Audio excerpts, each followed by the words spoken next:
దేవుడికి ఒక code language ఉంది.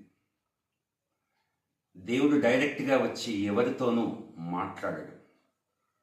అతని కోడ్ లాంగ్వేజ్ ఏమిటి?